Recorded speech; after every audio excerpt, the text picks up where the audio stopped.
Welcome to Marketing Mixologists, the podcast that brings together marketing and mixology for an exciting journey into modern-day marketing. We think marketing should be like your favorite cocktail, fully balanced, flavorful, and memorable. We'll explore all things related to marketing, from understanding the basics to uncovering advanced strategies. With special guests joining us each episode, we'll share insights from experts in the field and share our favorite drinks. Whether you like it shaken or stirred, grab your favorite beverage and join us as we learn more about how powerful marketing can be when mixed well. Cheers! Well, everybody, welcome back to season 2 of Marketing Mixologists. I have my co-host here, Stacy, and today we also have Jill Bruno from Rocket Reach. We featured her on our first episode of season 1 and wanted to bring her back to accompany us for season 2. So, Jill, if you'd like to just reintroduce yourself to everyone. Sure. Thank you so much. I'm so excited to be episode 1 of season 1 and now episode 1 of season 2. So thank you for having me. A brief background about myself. I have been in the SDR world for 10 years already. I spent about half of my time as an individual contributor and the other half as a frontline manager. So I've had a lot of experience working in sales, working in marketing. I don't even know how many times I've flip-flopped between the two departments. So I'm really excited to speak with you marketing ladies today and to bring my perspective, having jumped around quite a bit. So yeah, all things SDR is my role here. So the topic that I wanted to talk about today is AI's impact on sales and marketing. AI is such a hot topic right now in both the sales and marketing world. So I thought we could dive in with both of your expertise on how you guys are seeing this change the realm of sales and marketing together. So Jill, could you elaborate on maybe how artificial intelligence is currently being utilized in your sales alignment process? Sure. So we have evaluated so much AI, I would say around the last 12 to 18 months. So I can speak to ones that I've demoed, ones that I've trialed, ones that I've used, but I've really just dipped my toes into it because I feel like every day there's a new AI this, AI that, and it's a lot to really just wrap your head around. So right now, to answer your question, what we're using is an email content creating piece, and I'll just be transparent, it's Lavender. I think Lavender is fantastic for AI. It's the tip of the iceberg in the sense it's not going to be as robust and powerful as some other tools, but what I love about it is it's the proofreader and that assistant that I always wanted. So this tool, if I write an email, it's going to score it and tell you, it sucks because of this. It's great because of that. And it's really going to get down to, why is your email good? Let's keep doing that. Or why is it maybe not as high performing as their data? Change your subject line. This sentence is too long. Get rid of numbers here. So that's where AI has assisted me, because as a frontline sales manager, I usually do take on writing most of our sequences, which, my team, we have sequences for everything. And sometimes it can be a lot for me. And I just want a proofreader. I want somebody to check for the typos that I'm staring at that I don't see. So that's where AI has really helped me, because I don't need to bother my team to proofread my own work. I can have a tool say, hey, here's the red line, you spelled that wrong, let's get it right. So that's been my perspective, is AI for, again, that proofreading, what's working, and also personalization. So that's really what we've been using a lot here. What about you guys? Are you guys using any AI? We are. So I do a lot of our emails through Apollo, and Apollo recently launched an AI option in the email portion that does something kind of similar to Lavender. So I was curious, I've been messing around with it, but have you noticed any increase in your open rates or your reply rates since using the AI tool? So we have, and that's where the score comes into place, because the specific tool we have, it'll tell you if you get, to 90 and above, that's what's going to skyrocket your replies. We only just started using this tool. We purchased it at the end of last year after a decent trial, because that's what I suggest. If you're going to even consider AI, you have to trial it. I can't tell you how many demos I have that wow me, and then I tried the tool and they just don't deliver what I was trying to be sold. So that's what we're still working through. But we went from scores probably that were in the 70s, low 80s, which just really it stemmed down to our messages were too long and our subject lines were too long, and our reply rates were probably maybe in that 2% range. And this also includes inbound and outbound. Inbound's, of course, going to be much higher, but we got as high as 6 to 9% for certain weeks. We're still gathering data, because I suggest to look at it over a longer duration than what I was doing. I was being a little crazy, like, what's it today? What's it today? And they're like, calm down, Jill. Like, you can't be that in real time. But we have noticed an increase, certainly. And what was great is I ran all sequences through it as well. So even messaging that I thought was strong, I was like, all right, maybe I could tweak it a little here and there too. Yeah, I think Okay. the key, in my opinion, and what we have been doing, not just from a sales perspective, but from a pure marketing perspective, testing the different applications, like not all of them, but we test copywriting solutions for AI and looking at which is performing the best. Obviously, ChatGPT. We even run through some of the stuff that one platform uses, then to rewrite it through ChatGPT, for an example. But I think testing is really key, both from a sales and a marketing perspective. And another thing, not specifically speaking about, I mean, obviously, there's tons of platforms out there. Every platform, including not even from a sales and marketing perspective, but holistically, is incorporating some sort of AI into their solution. And if not, I think it's going to be a potential detriment in the end from the long game perspective. But really what we're seeing is the incorporation of AI in, overall the execution of everything that we're doing from both a marketing and a sales perspective, and making sure that, it is something that you're using wisely. I think a lot of people, because now that AI is like everywhere, like even social, you can see what is AI generated versus what isn't AI generated. I'm like, no more emojis, okay, people? Like, tell your AI no more emojis. But it's, really making sure also that, and I'm sure, Jill, you kind of already spoke to this and can attest to this, but you're not eliminating the human aspect of any of it. And, I could put something into any of these AIs and it can generate something but that doesn't necessarily mean it's going to get it right. And just making sure that there is somebody there that understands subject matter, understands the, output, and then understands really how to look at that output, as you were saying, with, testing the open rates and click rates, and then being able to adjust based on that data. Yeah, absolutely. I think that a big topic is everyone is scared. Is AI going to replace me? Am I not going to have a job? Especially as SDRs, because there are tools. People pitch me all the time. Oh, you don't need to hire more. You don't have to do anything. Like, our technology can replace 10,000 people. And I laugh at that because it can't. Can it help your reps? Absolutely. Can it perhaps make a team of 5 operate as a team of 10 or 15? Absolutely. But we have to remember, who's going to answer those emails? Who's going to sit on that meeting that the AI generated a message to send to a prospect and then they clicked your Calendly link? Who is going to call the hot leads that maybe are opening those messages, but they haven't replied? There is such a human element that I think is getting overlooked, probably from a place of fear. But at the end of the day, if you embrace AI, be that champion and that user for your organization, you're going to have a job.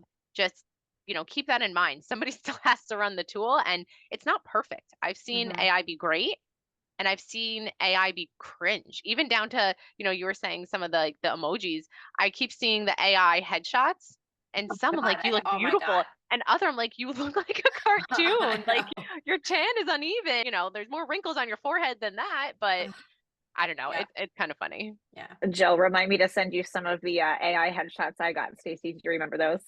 Oh, yes. Like a caricature. Funny. Oh God. I'll have to share them with you privately. Okay. Yeah. All right. Send them along. Yeah.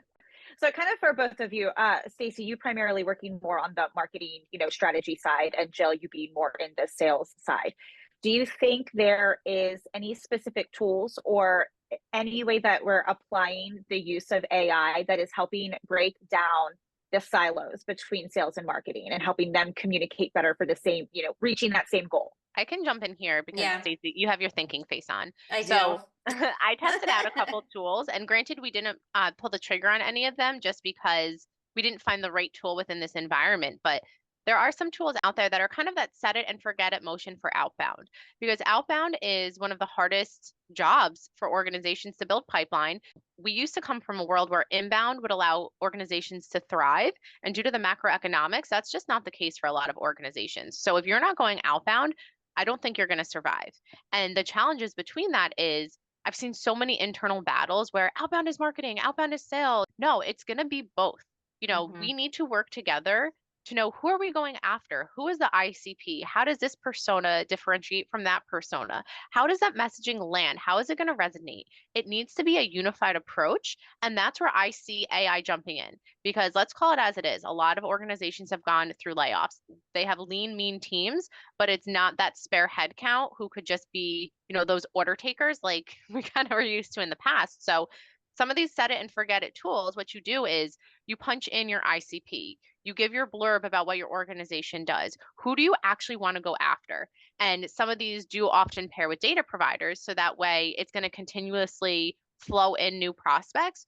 Or if you have your own intent list or your own lead list, you can also import.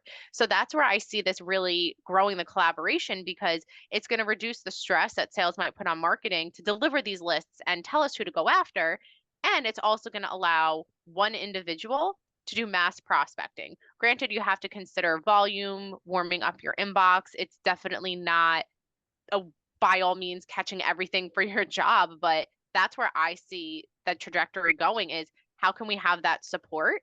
And then there's also the AI for auto-generating messages. I neglected that too. So you get that tailored button-up approach to be the SDR that the marketing team wants that messaging to portray. Yeah, and I think, from a just a process perspective, and speaking to, Jill, your comment about having, an ICP and a buyer persona, and I think, if you don't have that, but from a sales perspective, if you don't have that from marketing or a collaboration of marketing and sales together to build that framework out, that's a huge issue, number one. So obviously starting with that, and then secondly, there's just the learning aspect of it. So again, a lot of companies are, from a structural perspective, are either sales all reports up to sales, or, marketing all reports up to marketing. So two separate functions. Most of the time they don't even connect, and sales and marketing hate each other. There's very little organizations that I've ever worked in that is, the opposite of that. So it's having that understanding of, now you're in a learning phase. So now you have more data. And if it's all interconnected, let's just say if it can connect with your marketing automation platform or your CRM or what have you, you have that, and you have additional data based on the AI. So what messaging is resonating? We're getting these higher response rates from opens and clicks and what have you, and or personalization. So all of that from an outbound perspective can then be transitioned into messaging on your website, can be transitioned into marketing emails. So how you're, sending out your email newsletters, what messaging resonates based on segmentation of your data.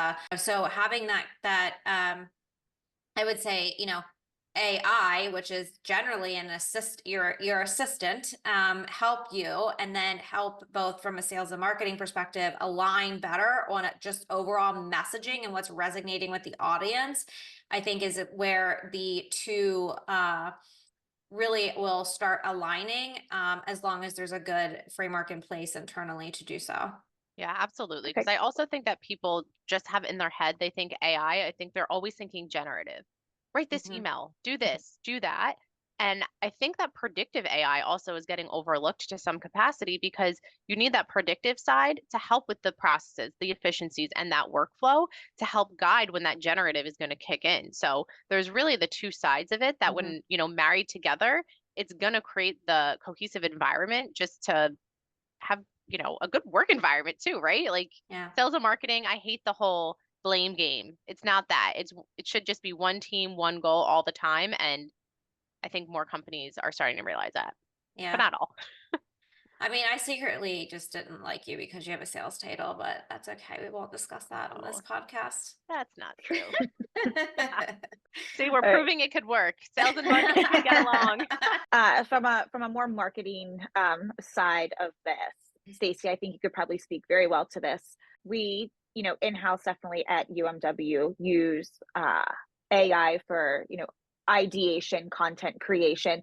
Can you kind of just walk our listeners through maybe what what that process looks like for you when you're trying to come up with something for, with at your ideation phase, and then what you do to that end content piece. Yeah. So I think the key here, the key term here is ideation. That's what we use AI for for UMW, both for our own content as well as clients' content. It's ideation. It's again, not replacing anyone that we have internally. It's coming up with new ways of thinking. So as an example, I want to write a blog post. I know the keywords because obviously we do the keyword research, and I have a general theme and topic that I want to write about, but I want to come up with a little bit more punchy of a subject line as an example. And so I, put in my original headline, and, I ask whatever, platform we're choosing to use, come up with a little bit more of a punchy headline focused on X persona, focused on the tone and voice being more humorous and sarcastic, what have you, and come up with 3 or 4 different variations of it using X keywords, obviously, because we want it to rank for SEO. And it gives me options. And then, I mean, this is, again, just my process. And from there, I then sometimes I combine all 3 into one headline, to be honest, and get something that is really a little less generic and really, helps, solidify what we're working with. And then as far as we typically write all the copy and content for our clients, we do have a human that does that. However, we will sometimes use say ChatGPT to come up with like a general outline.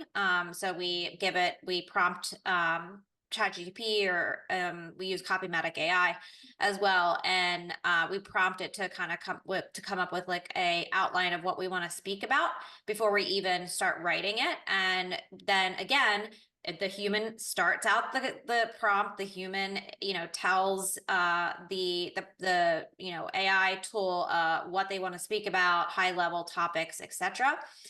We also use a tool called perplexity.ai, which is I'm obsessed with because it helps with market research, and you put in what you want to look for, and it gives you statistics based on, it searches the web and brings it back into a very concise list, which then allows us to add in a little bit more of authoritative linking to our documents. And then we develop our content, and we will then use sometimes from an ideation, even just, if we write a sentence and it's, so we want to be, again, a little bit more creative. Hey, come up with 3 more variations of this sentence. So we particularly use it, again, not to replace anybody, but to ideate new ideas and come together with new ideas and new ways of writing and new creative aspects of writing. And then obviously in the end, no one's going to edit it. You have to understand the audience, you have to understand the products, you have to understand the tone, you have to understand the voice. ChatGPT or any other, platform is only going to take you so far. There's been grammar issues, sentences haven't, I'm guilty of doing it, and sentences don't even end properly. And so it's having then that editor go through and edit it for the subject matter expert, thought leadership, tone and voice, and then obviously, finalizing it from, if it's an online document, finalizing it from an SEO perspective. But again, keyword is ideation. From our aspect of it, it's, we will, again, from UMW's perspective, we will have, same with what Jill does from an outreach sequencing perspective, we will have emails built, but we still have to edit. I mean, we have to edit the hell out of them a lot of times, and then continue editing and having those reiterations and updates to those sequences. Yeah, I think another way that AI helps with that ideation is really like the research piece, both from a marketing perspective and a sales perspective, is you can use, AI, and say like Perplexity is perfect for that. And doing that research and finding out different things that your ICP is interested in. It can really help with the research aspect of building those things out and building out that content. Yeah, sure. I love perplexity. Maybe we'll get paid for that, for being on the podcast. We'll drop a link to perplexity in the comments. Insert ad here. And lavender, and we are not a sponsor. We are not. This is not sponsored. So we all obviously are using all of these AI tools. From your perspectives, both of you, what advancements do you see with guys? Because I know I'll go into ChatGPT or go into Apollo, and there will be new updates to these AI like things that is like wild. What are some trends that you see in the foreseeable future with AI as it continues to, get smarter? I think it's going to kick in because a lot of these tools, they need to get to know you. So that's where you need to have good expectations that, on your first date, you're still getting to know each other. You don't know what you like. You don't know what you dislike. You don't know what's going to tick off the other person. That's what AI is. You know what? So I just had a really good idea. I'm actually going to go into ChatGPT and pretend like I'm on a date with ChatGPT and see what it comes up with. I'm seriously going to do it. Do you remember, I don't know if I'm dating myself here, when AOL Instant Messenger AIM was the cool thing to do, and you would chat with Smarter Child, and you would just ask it questions and the AI would spit it back? I feel like that's what it is, but I don't know if our listeners, are old enough for that. But that's what it's like. Snapchat does that now, Jill. In your Snapchat, you have like a bot that you can talk to back and forth. I sat at a dial-up computer where if I was on that, it kicked my sister off her teen phone line up there. I know. Like one person at a time. No, but in all seriousness though, that's where I see the future is these just iterations continuing to grow with organizations. And I think a lot of it comes down to people don't know how to use the tools. So I think as people educate themselves, that's where the use cases can expand, because even ChatGPT, I think people assume, if I just punch something in one time, I'll get the results. No, be specific. Tell them, like you were saying, Stacey, the tone. Is this a sales email? Is this a marketing email? A different use case that my team also use is for some of our outbound. We go to competitors of opportunities that we've won to essentially say, hey, listen, we're working with, this customer. The name's going to resonate because they're going to be like, oh, shoot, they're our competitor. Like, do you want to learn how we've helped them? We can help you in a similar way. And sometimes when we punch into chat, we'll say, hey, give us the top 5 competitors. And sometimes we get this weird message that says, like, sorry, I don't have data before like September of 2021. So I'm like, okay, that's not helpful. But then other times it spits out, here are the competitors, and these are the points that I would mention. So I think as the research expands within however their algorithms work, that could be the future. And again, educating yourself to use them the best way. Yeah, I think so. I was just at a conference and there was someone speaking about best cases on how to use AI and specifically ChatGPT and all the prompts and really, the key here, especially if we're speaking about ChatGPT, is you have to start a new thread for literally everything, and you have to educate. It's again the dating situation back again. It's like you have to date ChatGPT for every topic that you have. So whether it is sales outbound, whether it is an internal email, what have you, you have to educate, and you don't just start out with one sentence and expect to, one prompt, i.e. one sentence or what have you, and expect to get it right. You have to keep prompting and prompting and prompting and prompting to get potentially exactly what you need, to then still have to edit it at the end. As far as trends are concerned too, clients that we work with a lot of software clients and tech clients, is the incorporation of AI into their platforms to be able to help from a customer service, a customer success, full life cycle stage. And then obviously, looking even to the point of like HubSpot, where they incorporated ChatSpot, which I really haven't even used that yet, but they incorporated that. So it's a lot of these tech platforms, whether it is, tech for marketing and sales or tech for project management, ClickUp incorporates an AI assistant. We're going to see a lot more of these technology platforms incorporating some sort of AI into their platform to be able to really elevate the users that are using these platforms. I have a construction software client. They have a project management solution for construction software, and their next step is to incorporate AI into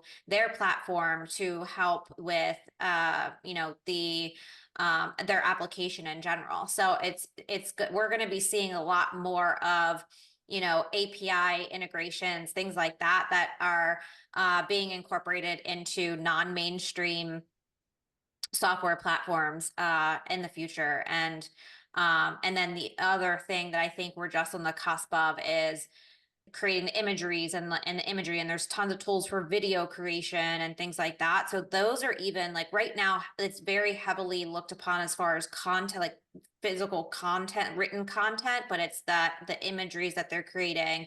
And then the videos also. So content holistically, I think we're just on the very beginning. From a written content, we have so much, further to go from a visual copy content as well.